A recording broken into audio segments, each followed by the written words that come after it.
All right, everyone, we're going to take a look at doing an analysis based on these three things for whatever company that we're working with. We have some goods that we are selling. I am going to assume that for these numbers to make sense, this is like 8 million, 9, close to 10 million, 12 million, 14 million, 15 million things that we are making and selling. Over here, we have a calculation that's already been done to develop a demand price. What I'm kind of seeing is happening here is that when we made so many of these things, let's just say that they're circuit boards. We made 15 million circuit boards because of the supply and demand idea. The demand price for them, we were only able to sell them for about let's just say that this is $5 for each one of these little circuit boards. So these aren't like computer circuit boards. Here is the cost that it took for us to make these. All right, so we've got our quantity of things that we're making, the price that we're able to charge based on when we made so much, and then the cost.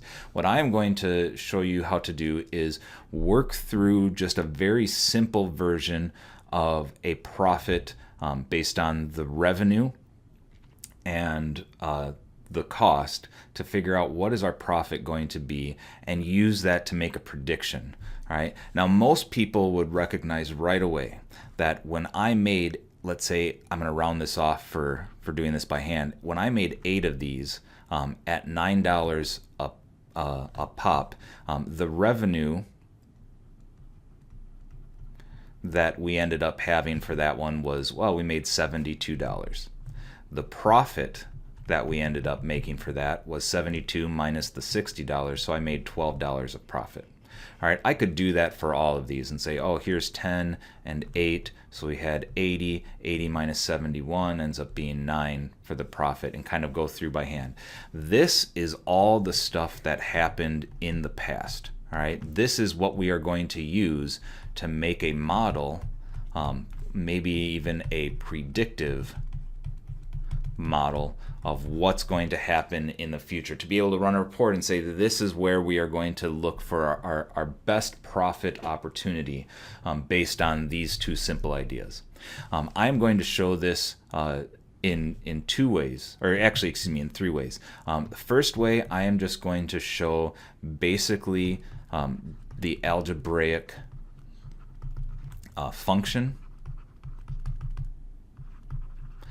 The second, I am going to use Desmos in order to put all of these things together, get the functions, and graph them. And the third way is going to be using a Google Sheet, which is very similar to using Excel to do this. All right, so I'm going to put in timestamps, and basically in the description below I'll put a place so that you could go to just one of those 3 areas if you're looking at it and saying like, okay, I don't really want all of those things. I just want to see how to do it with Google Sheets, for example. So first of all, algebraically, just to see where these functions are going to come from, I am going to show and put them together, do a little bit of algebra in here, but not much. So I can probably just do that. All right, so algebraically, let's take a look at what is going to happen with each of these things on a very high level. All right, when I'm talking about the quantity, I'm going to be talking about producing X items. All right, and that's pretty standard. You can pick whatever variable you want, but I'm going to use the variable X. When I show the demand price, I am going to make a function that is P of X. It is basically saying this is the price, small letter p, based on creating or selling this many things. That function kind of shows that this is changing. Depending on how many of the X's I make, my price is going to change. I also have a cost that is going to be a function based on the same thing. All right. What I need to then come up with is what is my revenue function going to be and what is my profit. And I'm going to use a capital P for profit. All right. So I'm going to show first of all how I did before, the exact same things. I took the quantity times the price, X times P of X in order to find the revenue. In order to find profit, I took this minus C of X. So you could say on one hand, oh, I took the revenue function minus the cost function. You could say I took X times the price function minus the cost function. All right, I'm going to put some examples of what this might look like. Here is my function that I get for X. With the tools I get, I'm going to find out that this might be, the price function might be something like 15x minus, let's say 1. Basically, actually that's way off. Let me erase that. Let me say it's negative 1x plus 15. That basically means it started at, let's say, $15. I was able to sell it, but for every X, every million of these things that I have, I lose $1.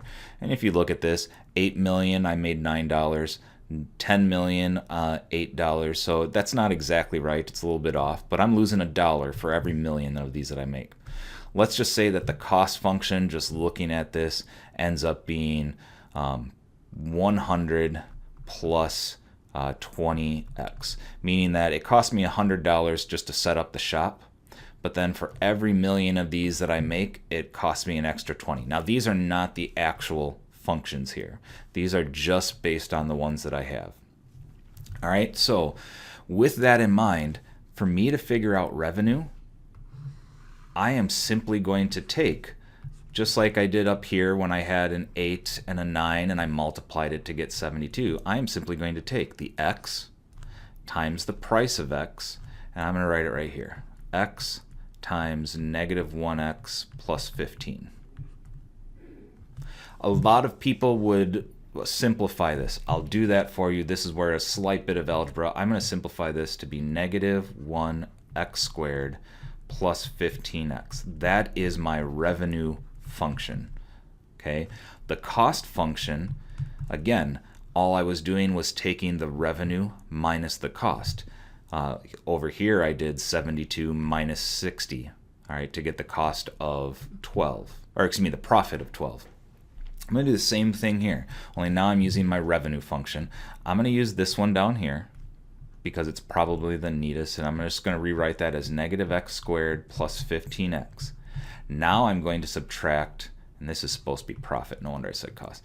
Now I'm going to subtract my cost function, minus, but I'm going to make sure this is all in parentheses, 100 plus 20x. Again, with technology, I could have written it as x times negative 1x plus 15 minus 100 plus 20x. No matter how I do it, notice these parentheses are important because I'm subtracting all of this cost, not just part of it. When I simplify that, I'm going to erase this one because I can simplify it starting up here. When I simplify that, this is where most people make a mistake. Negative x squared is good, plus 15x is good, negative 100, because I distribute that negative, and negative 20x. Which means I now have one that looks like this. Negative x squared, 15 minus 20 is negative 5x, minus 100. Here is my cost, or my profit function. All right, a couple of things just as a reminder. This is a linear function that is going down. I can tell because of the negative slope. This is a linear function, first degree variable, going up. Again, I can tell because of the positive slope. This revenue is a second degree function that is negative, so I know it's going to have a shape like this. This profit is going to have the same shape. It is a x squared function that is negative.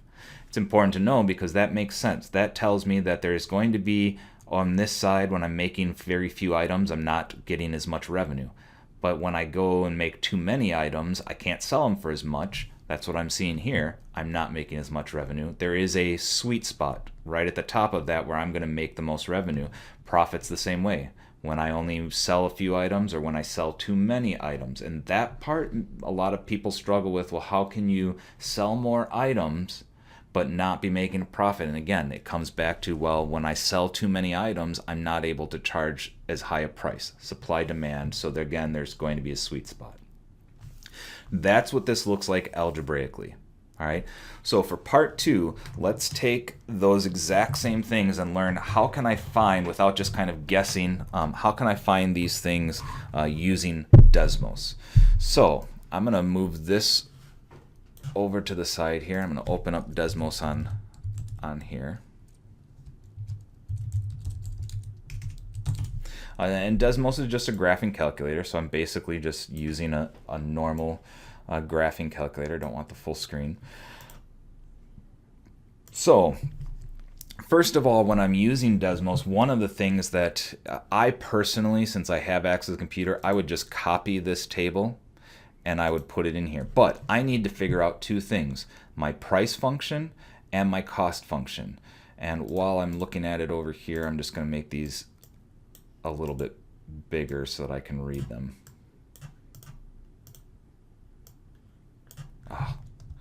Struggling mightily with that. Let's just erase all this.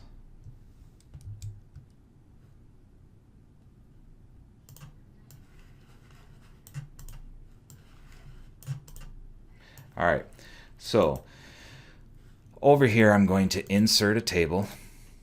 I'm just going to always use for my X, and a lot of people ask this, X going left to right is typically your quantity. Up and down is almost always price whenever we're graphing these things. So my X variable is going to be 8.03, 9.92, 12.21. Just copying those things in here. All right, going over to my Y variable, I am first going to start with demand price. So this is going to be my price function.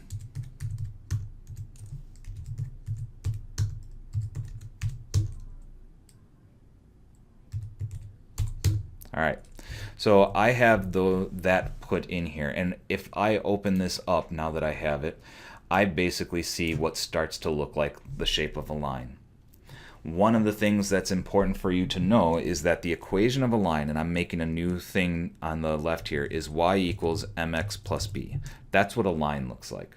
All right, that is the basic part of Algebra 1 to remember. A line, linear, has a slope m, has an intercept b, mx plus b. What I want to do is have it tell me what the equation of that line is based on the values I have up here. All right, so keep in mind that my y1 is everything in this table, which is prices. So the price is equal to some number m times x1. So I just type x1 and then plus b. All right. Problem is, it doesn't know what y and x1 are. I'm going to change this from being an equal sign to the to an approximate. It's now approximating based on the information given in y1 and x1. It's approximating what m and b have to be in order to make that line work, and it tells me down here.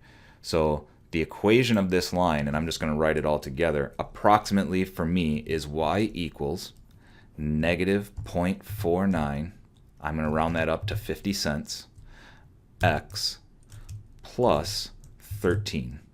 All right, and again, here's the positive 13 is b. Notice they match up. Here's the negative 50 cents. Notice how they match up. That's the equation of the line. It's the same one that it had graphed for me, only I rounded it off. That's this line right here. I want to do the same thing with cost.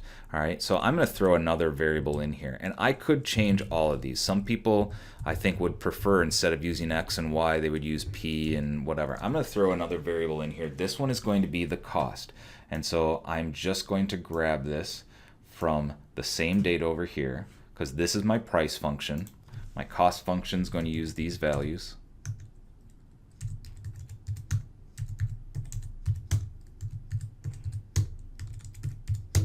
All right, so there is my cost function, or there's my cost values. I want to do this same idea that I did before, only I'm going to use y as is going to be z1. I want to know the cost based on how many products. So I'm going to do z1 approximated by mx1 plus b. All right, and here is basically the cost. If I scroll out, you're going to notice the cost. When you made 8 of these things was up here, when you made 10 of these things. So there's my cost. Now, just to make this a little bit easier to look at, I'm going to look at my ranges here, and I'm just going to change this. I'm only making really between 0 and 20 things for X. So just changing that, I now suddenly have a slightly different looking graph that is going from 0 to 20. Scroll it over there. And I'm also not really making more than $100. So I'm going to go from making, let's say, $0 to 100. And I'm not even talking making or spending. All right, so there's my 2 lines. Notice that the lines are not perfectly matched up on all the dots because the dots are actual data. All right. From there, what I need to figure out is putting those equations together. Okay, so I'm going to graph these as well. Remember, when I was showing it on this other side, in order to figure out the revenue, I took X times the demand price, P of X, that function. So I am going to, over here, look at this. This function was my price function. This function, I'm going to write it down just so I have it, is my cost function. So y equals $5.03 X plus, let's go with 19.7. All right, that's my cost function. I am going to now make revenue function. Revenue is going to be taking X times, and I am just going to copy this thing and paste it in here. So that's my revenue function. It is how many items am I making, X, times the price. That's revenue, and you can see it got graphed here. I'm going to do the same thing for profit function now. And profit, remember, is revenue minus cost. Well, here is my cost function. Here is my revenue function. I'm going to take 1 and subtract it. So I am just going to say y equals, and notice I'm going to take this, copy it and paste it down here, minus, in parentheses, the cost. All right. Once I do that, I now have my profit function. Now, I don't need all of these. I'm gonna remove a couple of these things just so that we can look at profit and revenue. All right. Here is the revenue function that I have. All right. Based on all of this stuff, it's like if I sell, this many, 15 million of these things, I'm going to make, let's say $81 million. That's great. That doesn't mean that's when I'm going to make the most money, because I also have the cost, and the cost keeps getting more expensive. That was this line right here. Notice that cost going, oh, I can tell right here, if this is my revenue and this is my cost, I'm not making any money right here. That's a break-even point. I'm not making any money right there. So I'm only making money if I make between 3 and 12 million of these things. And in fact, if you look at the distance between these two functions, that's going to be the maximum profit. The maximum profit is going to be down on here, and I'm just going to approximate it at around 8 million items. I'm getting a maximum profit of about 12, let's say it's $1 million, or 12,000, whatever that comes out to be. But that is how I can, in Desmos, go through and create those functions based on just the data that's up there. Now, I like Desmos because I like the pictures on it. When I'm finished with it, I can always share these graphs. I can copy the link. I can export it as an image, so on and so forth. Most people, however, are going to work strictly within Google Sheets or Microsoft Excel. So I'm going to do the same things over here. And there's a couple of things that you could do a little bit faster, but I'm going to go through from the very beginning and maybe redo a little bit of work. I always like to make sure that I have things labeled. And then what I'm going to add, the final piece of this, is using these predictive models, I'm going to generate some numbers for you. So the first thing, I want to have a graph of the price function. So I'm going to paste this again down here. Just copied and paste. So I am going to tell myself that I am building a price function, all right, using these two things. I'm also going to copy this and paste this, mainly because I also want to have a cost function.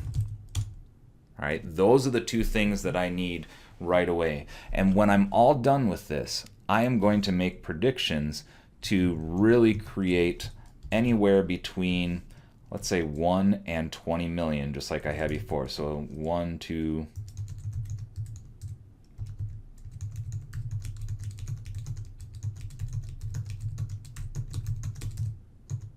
now there's a faster way to do that, but I'm going to make this. So this is my quantity. If I make that many at this price, at this cost, what is my revenue going to be? And what is my profit going to be? So here we go. First of all, price function. I am simply going to highlight these two things. I'm going to insert a chart. And I'm going to have to do this every single time just to make sure. I want this thing to be a scatter chart. All right. Notice I've got two things right here. I want column A. This column right here is really supposed to be labels across the bottom. I'm not graphing two sets of numbers. I want column A to be used as labels. I can see kind of a line like I'm supposed to. Now I'm going to go into the customize horizontal axis and tell it that those labels are not text. Those labels are actually numbers. All right, changed it just a little bit more. The reason I did that is so that when I go to the series, trendline, label, and use the equation, I've got a very similar equation to what I had before. And just to make sure I keep this in mind a little bit later, I'm going to move this down, move these down one. Because I'm going to write this in. My price equation, P of X, is equal to negative 0.50 X plus 13. Just so that I have that. All right, so that's the price. It's based on how many things that I'm going to sell. I'm going to do the same thing. So here, if you wanted to label that, that's my price graph. I'm going to do the same thing with quantity and cost. This time I'm highlighting quantity and cost. Insert, chart. Same ideas. Column A is labels. I want the chart to be a scatter chart. I want the horizontal axis to be numbers. I want the series to have a trend line, and I want the label of an equation. There's my cost equation, the same that I had before. My cost, C of X, is equal to $5.03 plus $19.70. All right, those are the two equations. Now I'm going to build the first two parts of this and then show how to graph the last two things. This now is my prediction. I am predicting based on the revenue function that I have, or the price function I have here, that if I'm going to make 1 million, what is my value going to be? In order to do that, I'm going to recreate this equation right here by hitting equals to start a function, negative 0.50 times, but instead of clicking on or writing an X, I'm going to remember X is my quantity. I'm going to click on the 1. Plus 13. All right, there is my price. Then when I drag this down, it is going to go through and put a price on all of these, from if you make 1 million of them to if you make 20 million of them. All right, notice this price demand was going down. I'm making less money per unit when I make too many of them. Cost is the same thing, equals 5.03 times the quantity X plus 19.7. It's really important to click on that when I do that, because then when I click and drag, it recalculates based on what number's over there. Now this last part, there's a way to do it based on the algebraic part like I did in Desmos. I actually took X times this. I did X times negative 0.50X plus 13. It was just and let me put revenue in front of that. My revenue function equals how many, and this is X, times my price of X. all right? And then my profit function really would end up being x times negative 0.50x plus 13. That's the revenue minus my cost function, 5.03 x plus 19.7. Now, just as an example, if I'm going to do the revenue function, that's a lot of clicking in here, and there's a faster way just to get the actual numbers, but it's going to only be based on these numbers. In order to do that, by the long way would be to say, well, this is going to equal whatever x is times, in parentheses, this same function that I had before, negative 0.50 times x again plus 13. I could do that. Looks like I'm missing a parenthesis. Yeah, I don't need a parenthesis. I've got too many. I could do that, and it's going to say, oh, based on this, here's your revenue. All it's doing is multiplying 1 times 12.5, 3 times 11.5. That's where these numbers are coming from. Personally, I would rather, or I would actually just go in and say, this is a simpler formula just to do quantity times price equals, and then drag that down. You're not going to see any difference in these numbers. It's just taking these two things and multiplying together. Same thing for profit. I could build this entire function in here, which is nice. It's a good thing to be able to do, but I'm just basing it on these predicted numbers. So my profit is going to be equal to revenue minus, minus cost. And then I'm going to drag this down. So let me graph these two things. All right, there's ways to do it. I'm actually gonna try it. I'll probably have to pause it because sometimes this messes up. If I highlight and control click the revenue and the quantity and insert my chart, I should get, and this one, it actually did a really nice job. There is my revenue. If I make 10, if I make 15, it looks like right around 12 is probably the highest revenue, the most money being brought in. Let's now do quantity and profit. Again, if I control click and hold down and drag those two things, when I insert my chart, here is my profit. All right, notice comparing these two, since they're on two different scales, this one, the highest revenue is at about 12, but the highest profit is somewhere around 8. All right, so we're talking about if I make 8 million of these things, that's kind of what I'm shooting for. A couple of things just on this one, I'll use it as an example, make this a little bit bigger. A lot of times, again, notice the x-axis in the series. Notice it's using row 3 as headers and row L as labels. That's the first and the second one. If I customize this, making sure that the label isn't text, you could make this a scatter chart if you wanted to. Once you have a scatter chart, you can also do a trend line. This trend line right here is a linear one. That's not what that looks like. I want a polynomial trend line. I want second degree, which is what it's important to know, like, oh, that looks like a second degree equation, and I want you to use the equation. Here it is. Very, very similar to the equation that I had when I did it by hand. All right, if I took all of those things and simplified it, if I took this equation right here and simplified it, it would end up looking a lot like that. But that is really how you can go through from start to finish using Google Sheets or Microsoft Excel to create an analysis of profit and revenue based on the cost and the demand price and the quantity that you're making.